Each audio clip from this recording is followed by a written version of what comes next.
경배와 찬양하시겠습니다.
이달의 찬양하시겠습니다.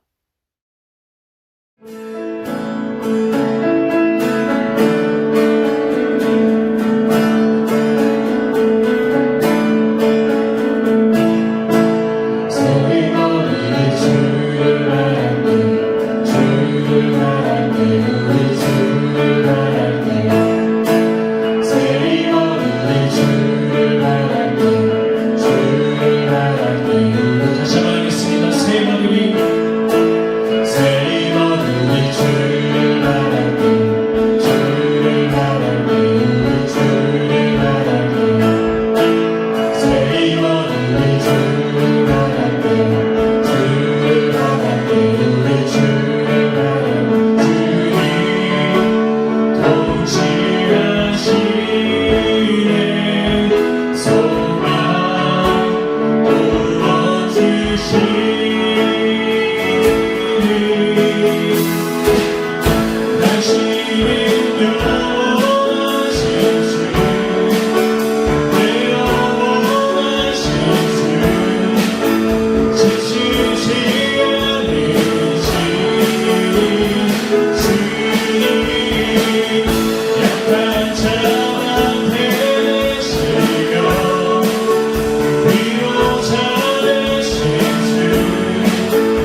사도신경 하시겠습니다.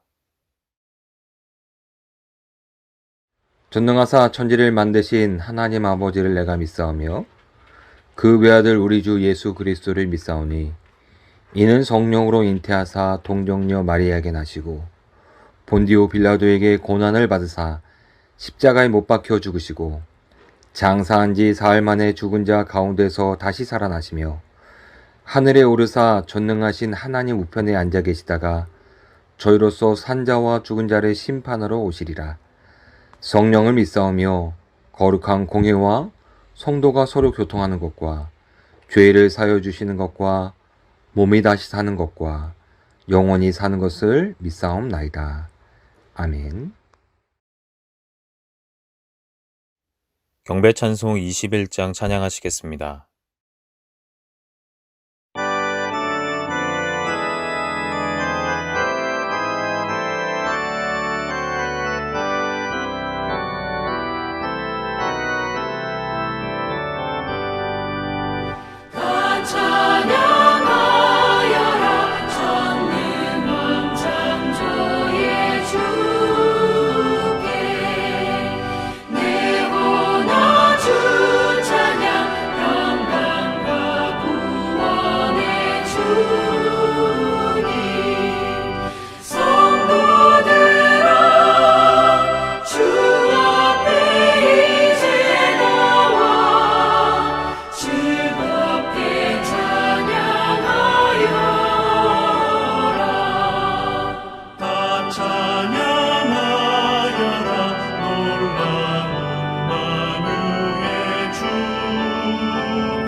참회의 기도 드리시겠습니다.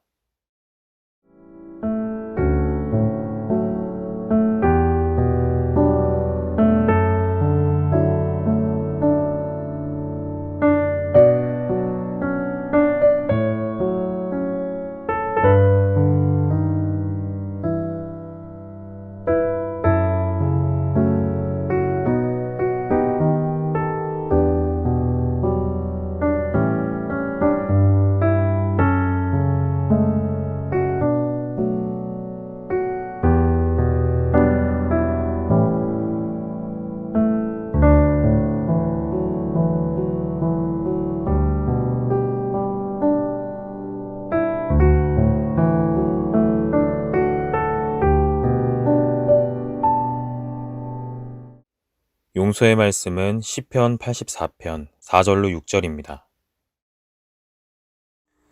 하나님 앞에 진실되게 회개한 자들에게 주시는 주의 말씀을 들으십시오. 주의 집에 사는 자들은 복이 있나니 그들이 항상 주를 찬송하리이다. 주께 힘을 얻고 그 마음에 시온의 대로가 있는 자는 복이 있나니 그들이 눈물 골짜기로 지날 때에 그곳에 많은 샘이 있을 것이며 이른 비가 복을 채워 주나이다. 아멘. 영광송 1장 찬양하시겠습니다.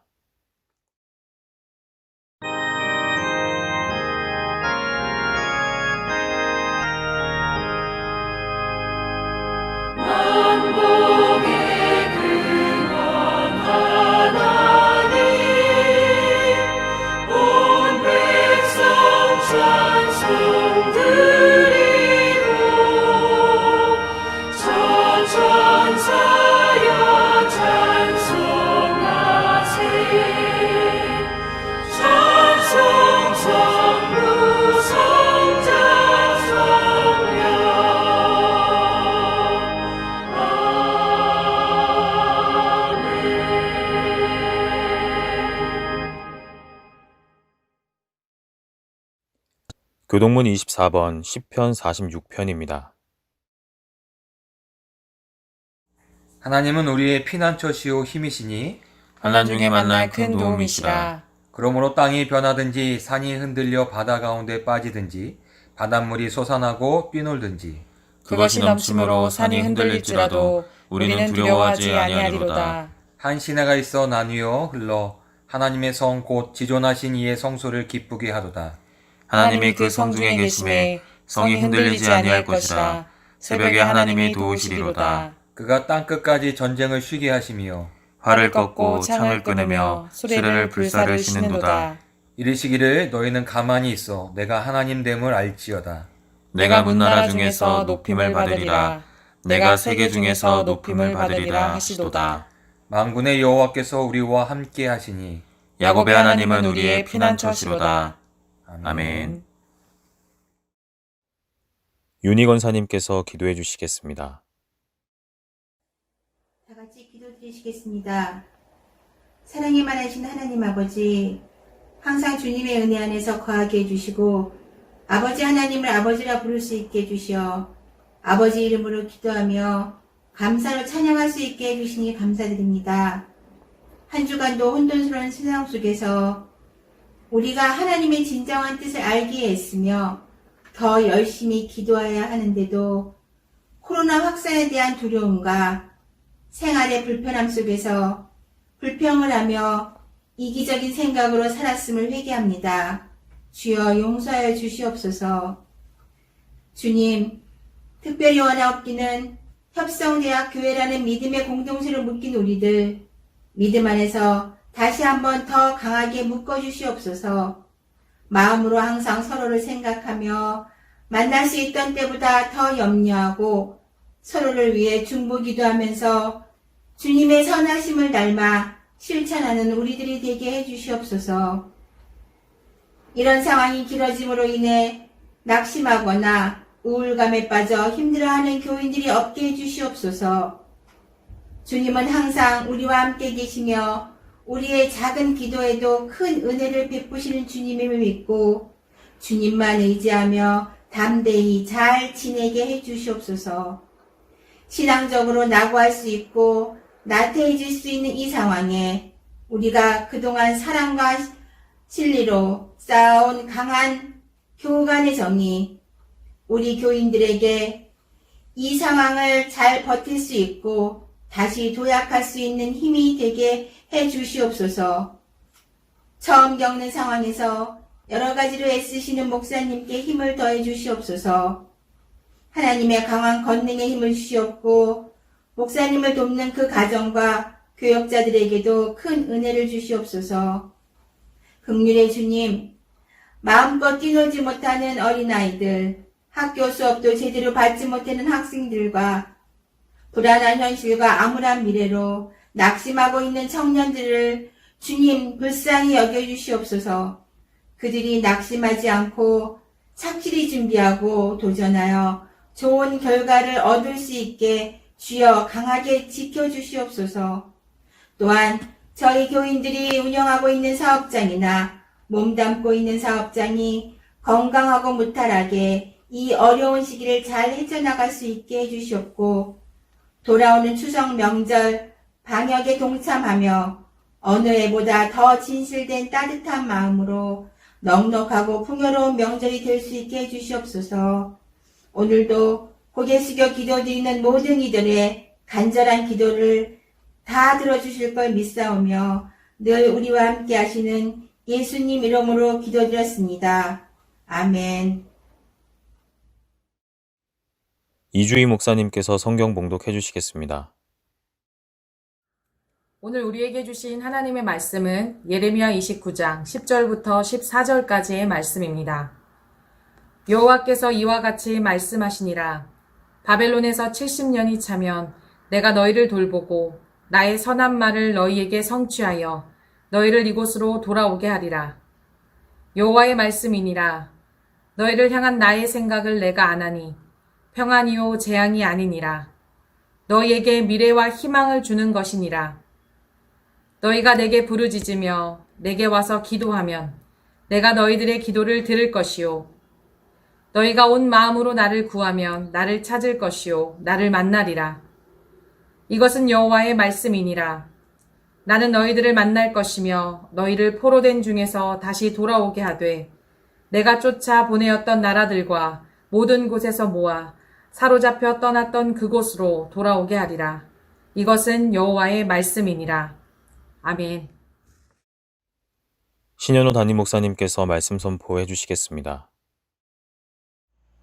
할렐루야, 주님의 은혜와 평강이 여러분과 함께 하시기를 축원합니다. 이번 주간에는 우리나라 고유의 명절인 추석 명절이 있죠. 여러분 이번 추석 명절도 행복하고 평안한 명절을 보내시기를 주님의 이름으로 축복합니다. 저희 교회에서 추석 명절 예배서를 그동안 제공해 드렸는데 이번에는 만날 수가 없으니까요. 여러분 그 네이버에 가면 협성대학교의 네이버 카페가 있습니다. 거기에 예배서를 올려놓을 테니 여러분 거기에서 다운로드 받으셔서 추석 가정 예배를 드릴 때 사용하시면 될 것 같습니다. 여러분 행복한 추석 명절 되시기를 축복합니다. 남자가 군대 갔다 온 이야기를 하는 게 어떤 사람들은 뭔 남자들은 매일 군대 갔다 온 이야기냐라고 생각할 수 있는데요. 사실 군대를 갔다 온 남자들에게 군대 이야기는 그동안 군대 외에서 경험할 수 없었던, 군대 가기 전에는 경험할 수 없었던 경험들을 군대 가서 경험했기 때문에 그 경험들이 참 신기하기도 하고요. 재밌기도 하고요. 무용담처럼 남아있는 것이죠. 그래서 남자들이 모이면 군대 이야기를 하는 것이 어쩌면 사회에서 경험하지 못했던 일들을 경험했기 때문이라는 생각이 듭니다. 제가 군대에 가서 배운 것이 있다면, 제가 군 생활을 오래 하진 않았지만 그래도 군대에서 배운 것이 있다면 인내라는 단어를 배웠습니다. 여러 가지 군 생활에 일들이 있지만 그 중에 대표적인 것이 행군입니다. 군인들은요 정기적으로 행군을 하는데요, 어깨에 배낭처럼 이제 군장을 메고 몇십 킬로씩 걸어가는 일을 하게 됩니다. 그것이 행군인데 한 20km에서 30km 정도 되는 이렇게 군장을 메고 몇십 킬로가 되는 몇 시간 동안의 길을 걸어가게 됩니다. 주로 밤에 이런 행군을 하게 되는데요. 이런 행군을 밤에 하다 보면은 밤을 새서 이렇게 걷게 됩니다. 그러다 보니 어떤 군인들은 걷다가 졸기도 하고요. 또 어떤 군인들은요 너무 무겁고 힘드니까요 중간에 낙오하기도 합니다. 몇십 킬로를 몇 시간 동안 걷다 보니까 늘 이제 평지만 걸을 수 있는 게 아니라 오르막길을 걸어서 산을 넘어가는 경우들도 있게 됩니다. 앞에 줄지어서 양쪽 도로를 걸어가다 보면 앞이 잘 안 보입니다. 그냥 앞에 있는 앞에 걸어가는 군인만 보고 걷는 경우들이 있는데, 걷다가 갑자기 저 앞에서 막 소리를 지르는 소리를 듣게 됩니다. 화이팅! 할 수 있어! 이러면서 앞에서 막 화이팅하고 소리를 지르는 소리를 갑자기 듣게 되는데요. 주로 그렇게 화이팅을 외치는 때가 언제냐면 오르막을 만들 때입니다. 오르막. 깜깜한 밤이기 때문에 그것이 오르막인지 아닌지 잘 구분할 수 없는데요. 앞에서 이런 소리가 들려오다 보면 이제 내 앞에 오르막이 다가오는구나 라는 것을 눈치채게 되죠. 근데 이 오르막이 평지처럼 평지처럼 보여지지만 오르막에 들어서게 되면요 굉장히 힘듭니다. 굉장히 힘들어요. 그러니까 앞에서 막 화이팅을 외치고 막 군가를 부르고 할 수 있어 막 이러면서 이 오르막을 걷게 되는데요. 이 오르막을 걷다 보면은 너무 힘들어서 포기하고 싶은 생각을 하게 됩니다. 실제로 넘어지기도 하고요. 포기하는 사람들이 그 오르막에서 많이 나오게 되죠. 이 오르막을 걷다가 보면 이런 생각을 하게 됩니다. 야, 이 오르막이 언제쯤 끝날까? 이 오르막이 언제쯤 끝날까? 끝이 보이지 않는 이 오르막을 걷다 보면은 나도 좀 포기했으면 좋겠다. 그만뒀으면 좋겠다. 이런 생각을 하게 됩니다. 하지만 여러분, 오르막에 걷다 보면요, 그 오르막의 끝을 보게 될 수 있는 순간이 오게 되는데, 그 길 끝에 능선이 보입니다. 능선. 이 밤이지만 달빛에 의해서 도로는 까맣게 보이고요. 그 능선 너머는 좀 허옇게 보이는 경우가 있는데요. 그 능선이 보이면, 야, 저 능선만 가면 이 오르막이 끝내겠구나. 라는 희망을 갖게 됩니다. 여러분, 지금 우리들은요, 끝이 보이지 않는 코로나 시대에 이 오르막을 걸어가고 있습니다. 힘들죠. 언제 끝나나. 모든 게 다 무너지겠다, 힘들겠다 라는 생각을 하게 되는데, 여러분, 오르막의 끝은 분명히 있습니다. 여러분, 화이팅 하십시오. 여러분, 주님의 이름을 찬양하면서 힘을 내십시오. 결국 우리들에게는 그 어려운 시기가 다 끝난 오르막을 만나게 될 것이고, 그 오르막을 올랐을 때는 참 뿌듯한 마음을 가지게 될 것입니다. 우리 역성대학교의 성도들 다시 한번 파이팅 하시기를 주님의 이름으로 축원합니다. 이 코로나 시대를 지내면서 목회자로서 걱정 중에 하나, 고민 중에 하나는 무엇이냐면, 이 코로나 시대에 하나님의 뜻이 무엇일까? 라는 것입니다.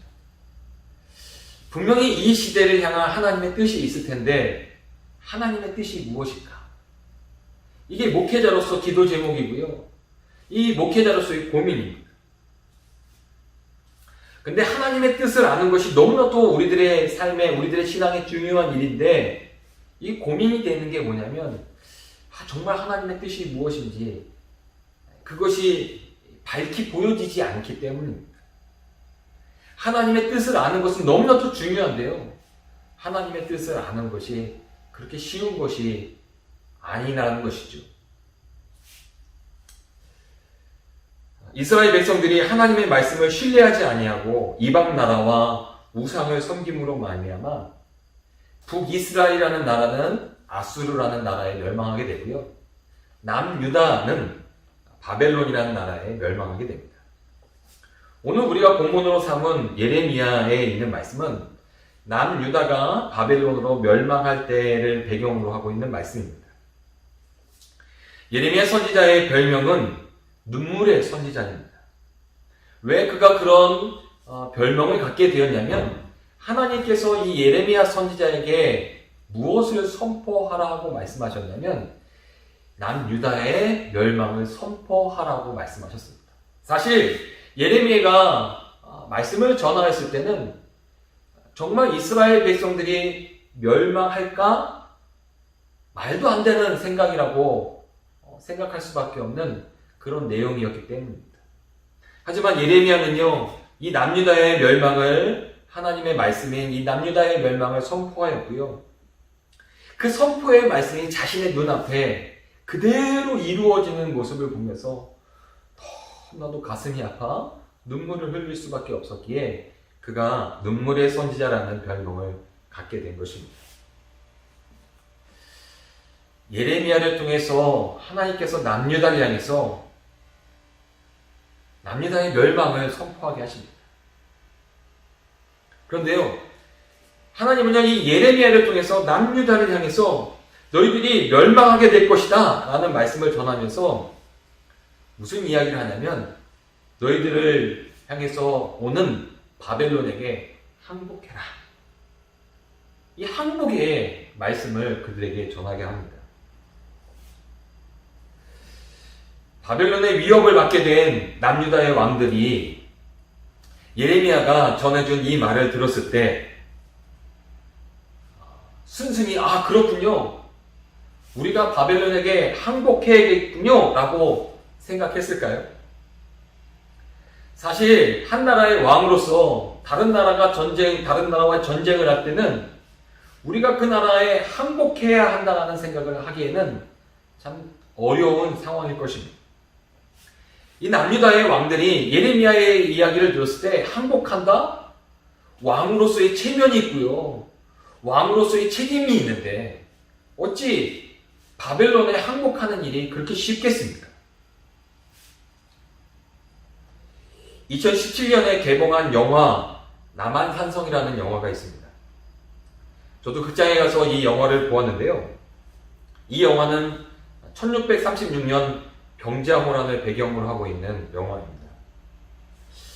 17년에 개봉을 했으니까 몇 년이 지났죠. 제가 설교를 준비하면서 갑자기 이 영화가 생각이 나는데 이 영화의 뭐 전반적인 내용들보다는 두 신하가요.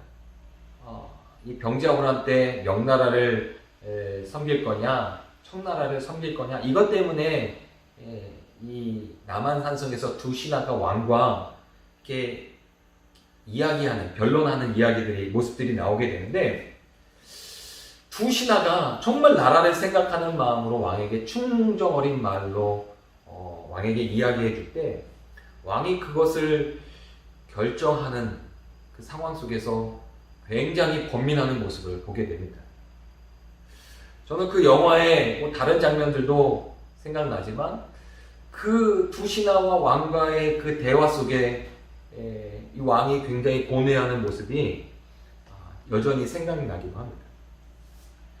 남유다의 왕으로서 있었던 왕들이 예레미야의 이 이야기를 들었을 때 바벨론에 항복하십시오라는 이야기를 들었을 때 쉽게 그것을 결정할 수 있는 왕이 있었을까요? 바벨론이 막강한 군사력을 가지고 이 남유다를 향해서 쳐들어오지만 남유다의 왕은 그 상황 속에서 쉽게 항복을 결정할 수는 없었을 것입니다.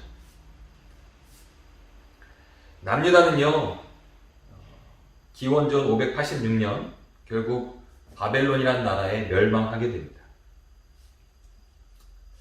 하나님의 뜻이었고요.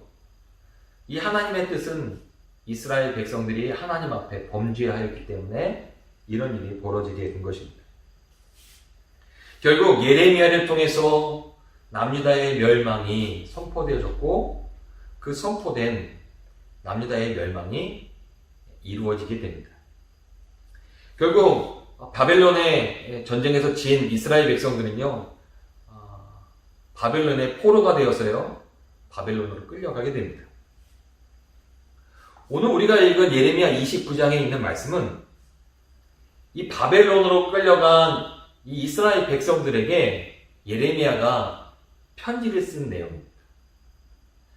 포로로 끌려간 이스라엘 백성들에게 편지를 통해서 하나님의 말씀을 전했던 내용이 바로 예레미야 29장의 말씀입니다. 29장을 읽다 보면요, 그동안 예레미야가 남유다는 멸망할 겁니다 라는 멸망에 대한 선포, 어떤 무서운 이런 이야기들보다는 조금 사뭇 다른 모습들이 그 안에 나타나게 됩니다. 오늘 본문에 있는 그 내용을 크게 두 가지로 보면요, 첫 번째는요, 바벨론으로 끌려간 이스라엘 백성들에게 너희들은 거기에서 정착해야 한다 라는 내용을 그들에게 전해줍니다. 예레미야 29장 5절부터 8절까지 있는 말씀에 보면은 이런 말씀이 나옵니다. 너희는 집을 짓고 거기에 살며 텃밭을 만들고 그 열매를 먹으라. 아내를 맞이하여 자녀를 낳으며 너희 아들이 아내를 맞이하며 너희 딸이 남편을 맞아 그들로 자녀를 낳게 하여 너희가 거기에서 번성하고 줄어들지 아니하게 하라. 너희는 내가 사로잡혀 가게 한 그 성읍의 평안을 구하고 그를 위하여 여호와께 기도하라. 이는 그 성읍이 평안함으로 너희도 평안할 것이니라. 만군의 여호와 이스라엘 하나님께서 이와 같이 말하노라. 너희 중에 있는 선지자들에게와 점쟁이에게 미혹되지 말며 너희가 꿈도 보지 듣고 믿지 말라. 예레미야 선지자를 통해서 하나님께서 바벨론의 멸망을 선포하셨지만 바벨론의 포로가 되어서 끌려간 이스라엘 백성들에게 하나님은 예레미야 선지자를 통해서 무엇을 말씀하시냐면요. 거기에서 정착해야 한다라는 말씀을 전합니다. 이 정착의 메시지를 그들에게 준 이유는 뭐냐면 예레미야 28장에 가면 28장이죠. 28장에 가면 거짓 선지자 하나니아라는 선지자가 나오게 됩니다. 이 선지자가요, 무엇을 그들에게 이야기하냐면 예레미야 28장 3절에 이렇게 이야기합니다. 내가 바벨론의 왕 느부갓네살이 이곳에서 빼앗아 바벨론으로 옮겨간 여호와의 성전 모든 기구를 2년 안에 다시 이곳으로 되돌려 오리라. 11절에도 동일한 이야기를요 하게 되는데요. 이 하나니아 선지자가 이스라엘 백성들에게 2년 안으로 복귀할 것이다 라는 이야기를 했기 때문에 이 이야기를 들은 이스라엘 백성들이라면요, 여러분 2년 동안 그곳에서 있을 건데 뭐 짐을 풀 이유가 뭐가 있겠습니까? 거기서 정착해야 한다는 생각을 한 이유가 뭐가 있겠습니까? 거기서 내가 오랫동안 살아가야 할, 준비를 해야 할 그런 상황이 아님을 그들은 알기 때문에 금방 떠나서 다시 돌아올 것이라고 생각하기 때문에 그들은 거기에서 자신의 삶을 위해서 어떤 일들을 준비하지 않을 것입니다. 하지만 예레미야를 통한 하나님의 말씀은 달랐습니다. 하나님은요, 예레미야를 통해서 이스라엘 백성들에게 거기서 정착해야 한다라고 이야기를 하십니다. 왜일까요? 코로나로 인해서 성도들이요, 그동안 교회를 통해서 함께 나눴던 많은 것들이 지금은 허용되지 않고 있습니다. 뭐 처음에 시작할 때는 몇 주면 끝나겠지 했지만 벌써 한 해 추수하는 가을이 되어 지금 몇 개월일까요? 한 10개월, 9개월 가까이 우리가 이 코로나로 인해서 주일에 와서 예배 드리는 것이 참 어려운 상황이 되었습니다. 많은 교회들이, 그리고 목회자인 저희도 그렇지만 이 상황을 어찌해야 하나 이런 걱정을 하고 있습니다.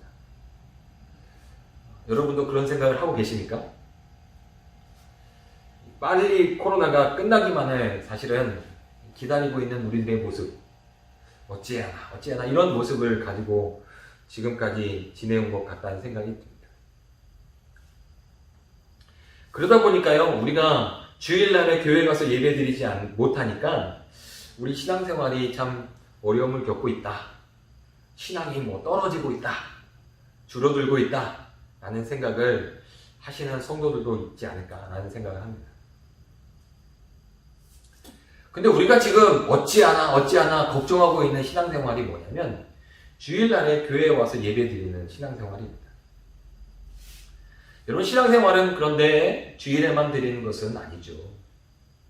주일에 예배 드리는 것만이 우리들의 신앙생활의 전부는 아닙니다. 요즘 많은 목사님들이 이런 이야기를 합니다. 지금 이 코로나 시기에 이 어려운 상황이 우리의 신앙을 점검할 수 있는 좋은 기회입니다. 그런 이야기를 많이 하십니다. 근데 저는요, 이 코로나 시기에 이 시대가 우리의 신앙생활에 새로운 모습을 가질 수 있는, 새로운 것들을 시도해 볼 수 있는 그런 시기가 아닐까, 그런 생각을 하게 됩니다. 여러분, 우리들은요, 사실 신앙생활이라는 게 주일 중심이죠. 주일에 교회 와서 예배드리고, 예배를 통해서 말씀을 듣게 되고요. 또 예배 이후에 친교하게 되고, 또 소그룹으로 모여서 우리가 속회로 모여서요, 같이 말씀을 나누고, 또 같이 교제하고요, 기도 제목을 나누면서 함께 기도하고. 우리들의 신앙의 중심에는 이 주일 모임에 있습니다. 근데 이 주일 중심의 이 신앙생활을 우리가 지금 하지 못하니요, 우리가 신앙생활을 못한다라고 생각을 할 수도 있을 것 같습니다.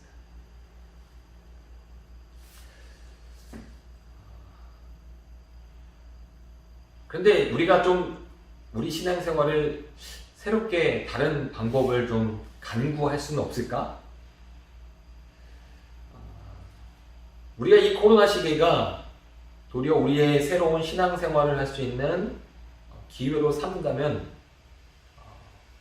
좋은 어떤 신앙의 새로운 모습들을 가질 수 있지 않을까라는 생각을 합니다. 그러면서 이런 생각을 하게 되었습니다.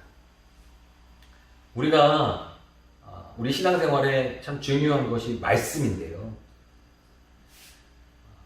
혼자 말씀을 읽고 우리가 작년에는 일독을 하는 일들을 우리 교회에서 했지만 혼자 말씀을 읽고 말씀을 묵상한다는 게 그 의지가 참 오래가지 못하는 경우가 많이 있습니다. 그래서요,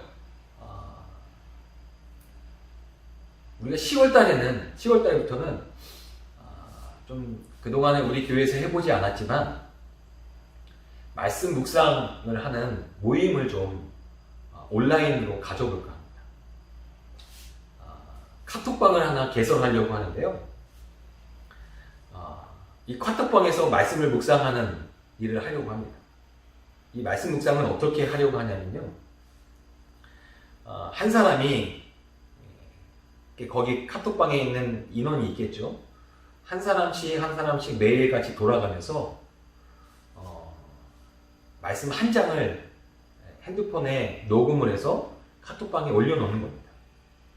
그러면 나머지 사람들은 그 카톡방에 올려놓은 말씀을 가지고 하루 동안 묵상하면서 본인들이 묵상할 수 있는 시간에요. 그 말씀을 들으면서 묵상을 하고요.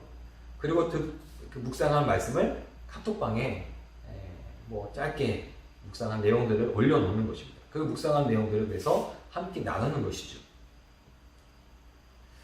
뭐 요즘 핸드폰들이 뭐 다들 스마트폰으로 되어 있어서 이렇게 하는 일이 그렇게 어려운 일은 아닙니다. 여러분 핸드폰에 있는 녹음 기능에다가 그냥 녹음을 누르고요. 여러분들이 그냥 한 장을 읽으시면 됩니다. 그리고 그 녹음한 것을 저장하고 그 저장한 것을 꾹 누르면 카톡방에 올릴 수 있도록 이렇게 메시지가 뜨게 됩니다. 그러면 이제 카톡방에다 그것을 올려놓기만 하면 돼요.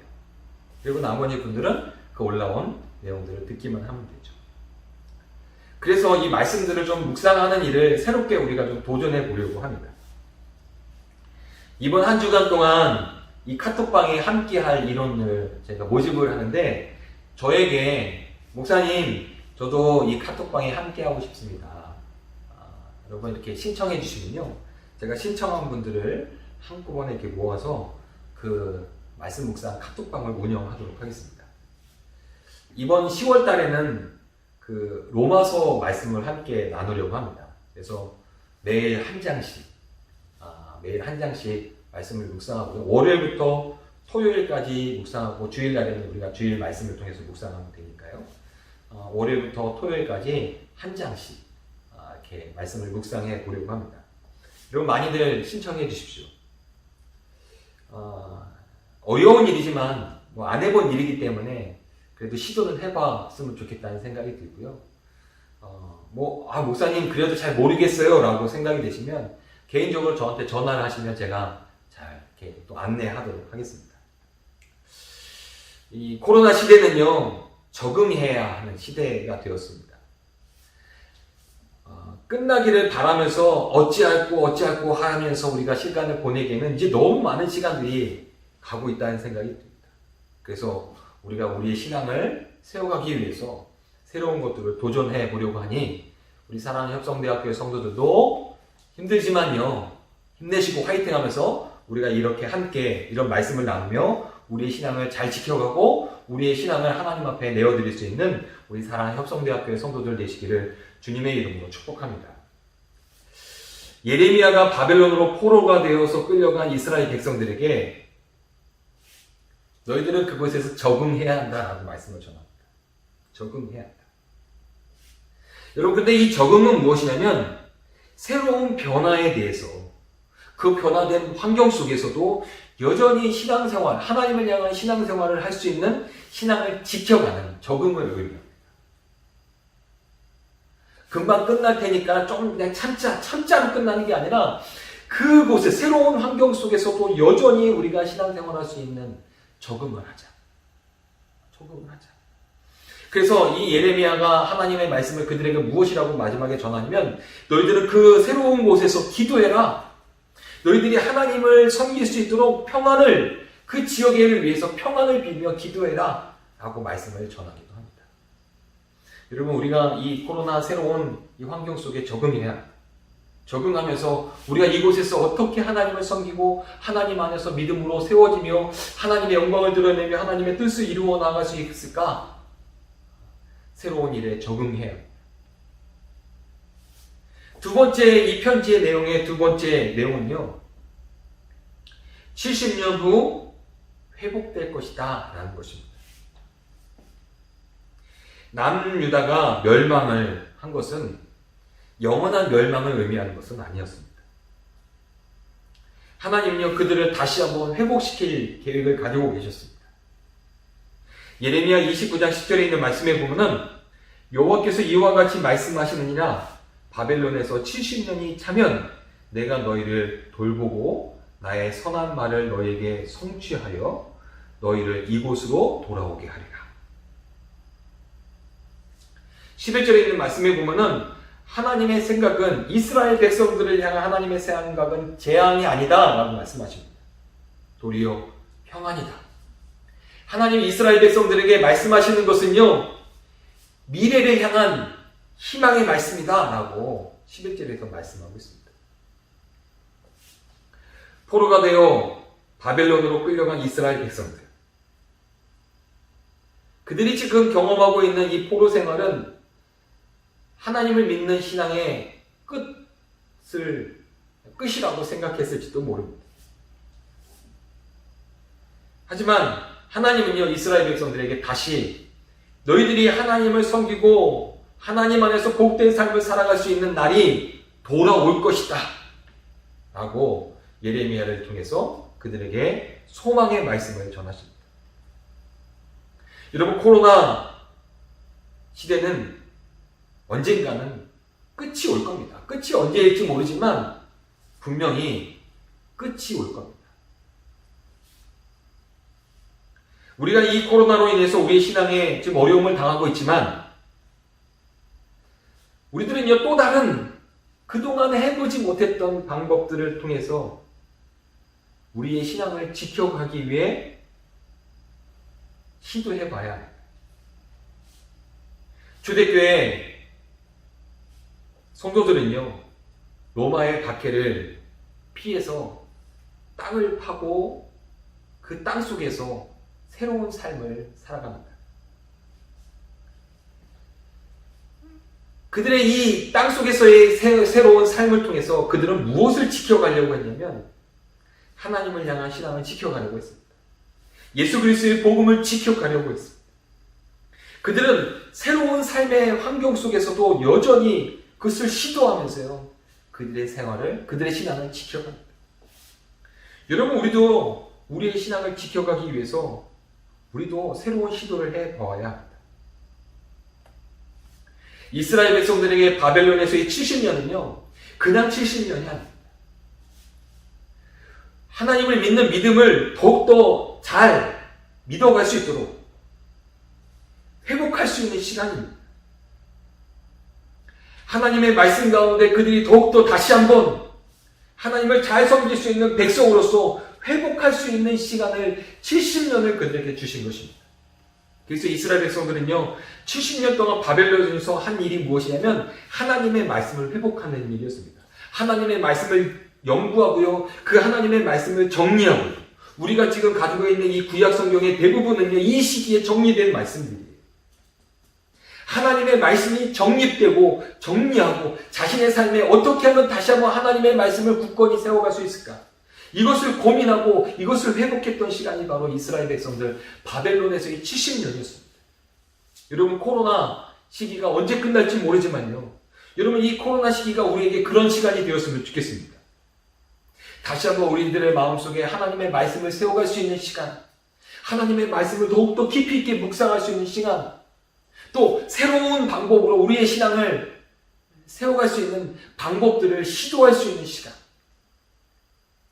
여러분, 우리 합성대학교 성도들, 그동안에 우리가 주일을 통해서 중심으로 신앙생활을 했다면, 그래서 일주일에 한 번 주일에 교회에 가서 우리가 신앙생활하지, 이런 마음을 가지고 우리의 신앙생활을 그동안 해왔다면, 여러분 주중에 우리가 신앙생활을 하기 위해서 한번 시도해 보았으면 좋겠습니다. 다음 주까지 일단은 1차적으로요, 이 말씀 묵상 카톡방을 신청받겠습니다. 그래서 다음 주가 지난, 그러니까 우리가 추석이 지난 이후부터 5일입니다.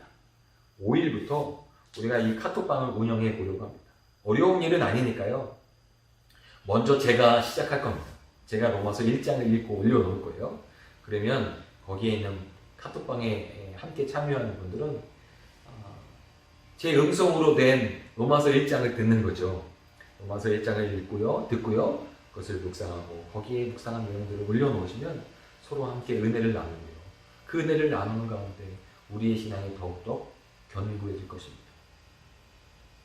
이스라엘 백성들이 70년이 지난 이후에 하나님을 향한 믿음이 건고하게 말씀을 정리했던 것처럼 코로나 시기가 지나간 우리들의 모습도 더욱더 말씀 안에서 굳건한 믿음을 가질 수 있는 우리 협성대학교의 성도들이 되기를 주님의 이름으로 축복합니다. 이 시기를 통한 하나님의 뜻이 무엇인지 여러분 함께 더욱더 깊이 있게 말씀 가운데 묵상하면서 알아가는 우리 협성대학교의 성도들 되시고 기도하는 가운데 승리할 수 있는 믿음의 성도들 되시기를 주님의 이름으로 축원합니다. 기도하겠습니다. 하나님, 이 코로나 시기가 우리들에게 새로운 것을 하나님을 섬기고 하나님의 말씀 가운데 우리의 삶을 살아가는 우리들의 삶에 새로운 시도를 해볼 수 있는 복된 시간이 되기를 간절히 소망합니다. 주일에 교회에 나오지 못해서 예배드리지 못해 어찌할꼬 하며 걱정하기보다는 우리가 어찌하면 다른 방법으로 하나님 앞에 예배할 수 있을까? 이것을 고민하고 기도하고 더 깊이 있게 주님을 묵상할 수 있는 믿음의 길을 찾아 나아갈 수 있는 우리 협성대학교회가 되게 하여 주시옵소서. 그래서 세상의 어떤 어려움과 세상의 어떤 풍랑 속에서도 우리의 신앙을 지켜갈 수 있는 우리 협성대학교의 성도들 되게 하여 주시옵소서. 이번 주에는 우리나라 고유의 명절인 추석 명절이 있습니다.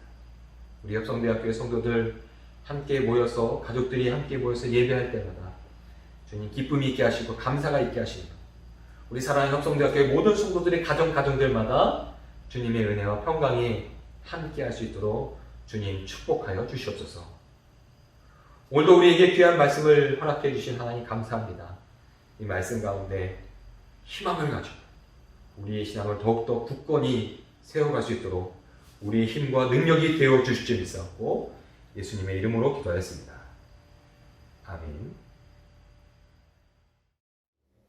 성도의 교제입니다. 코로나 바이러스로 인하여 많은 이들이 근심과 어려움을 호소하고 있습니다. 확진자와 가족들, 그리고 특별히 의료진을 위해서 기도해 주시기 바랍니다. 온라인으로 헌금하시기를 원하시는 성도님들께서는 아래의 내용을 참조하셔서 헌금해 주시면 감사하겠습니다. 다음 주 주일 예배에 관한 안내는 주중에 문자로 안내해 드리겠습니다. 이상으로 광고를 마칩니다. 감사합니다.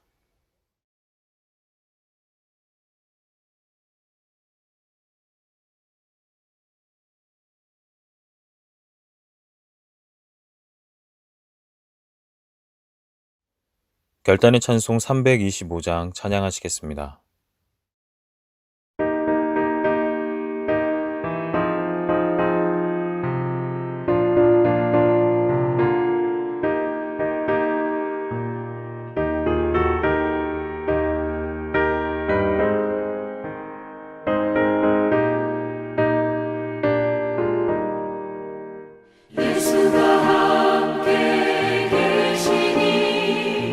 시험이 오나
신현호 담임 목사님께서 축복 기도해 주시겠습니다. 이제는 우리를 위해서 십자가에 달려 돌아가신 예수 그리스도의 은혜와 오늘도 우리를 품 안에 품으시며 내가 너를 사랑한다 말씀하시는 그 크신 하나님의 사랑하심과 성령님께서 예수 그리스도의 은혜와 하나님의 사랑을 잊지 않도록 날마다 교통하시니 성령님의 교통하신 가운데 하나님의 사랑과 하나님의 은혜를 날마다 우리들의 삶에 경험하기 원하는 우리 사랑하는 성도들 머리머리 위에 이제부터 영원토록 함께 하시기를 간절히 축원하옵나이다. 아멘. 내 영혼에 노래 있으니 주를 찬양합니다. 주 귀를 할렐루야. 대학교의 성도님들 안녕하세요. 이번 코로나19로 인해서 이번 추석 인사는 온라인으로 이렇게 영상으로 인사드리게 되었습니다. 이번 명절 가족과 함께 기쁘고 즐겁게 잘 보내세요. 건강 유의하시고요. 사랑합니다. 안녕하세요. 사랑하는 협성대학교의 성도님들 건강하게 잘 지내고 계시죠? 저도 보시는 바와 같이 참 건강하게 잘 지내고 있습니다. 어려운 시기에 맞이하는 추석 명절인데요. 마음만큼은 풍성한 명절이 되셨으면 합니다. 하루빨리 이 코로나19가 지나 건강한 모습으로 다시 뵙기를 기대하며 기도하며 기다리고 있겠습니다. 여러분들 이 힘든 시기 잘 이겨내셨으면 좋겠고요. 또한 행복하셨으면 좋겠습니다. 즐거운 명절 되십시오. 사랑합니다. 사랑하는 협성대학교의 성도 여러분, 모두 용기 잃지 마시고 또 믿음 잃지 마시고 하나님께서 우리를 사랑하시니 이 어려운 시간 잘 이겨내셨으면 좋겠습니다. 민족 고유의 명절 추석입니다. 그동안은 어려웠지만 이번 이 시간을 통해서 위로를 받고 또 행복을 누릴 수 있는 시간이 되셨으면 좋겠습니다.